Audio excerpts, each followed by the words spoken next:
पण दाखवतो तुम्हाला.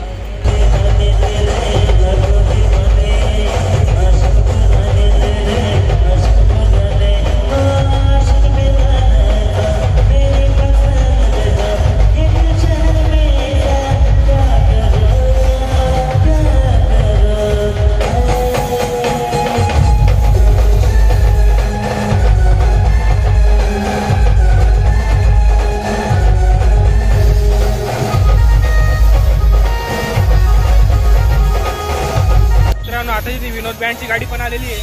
भूषण दादा पण आले, मोऱ्या बँडवाले.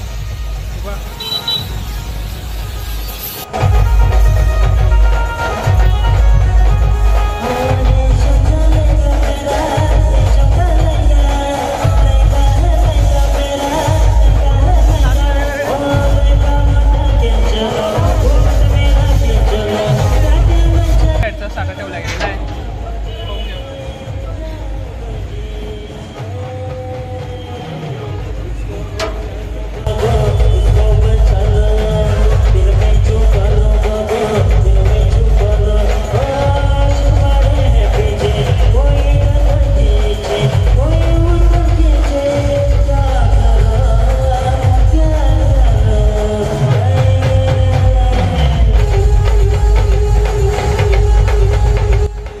आज फक्त एकाच साईडचं ठेवलंय त्यांनी स्टील, ते बाकीचं उद्या करणार आहे. तर आपण बाकीचं पुढच्या व्हिडिओमध्ये बघून घेऊ काय.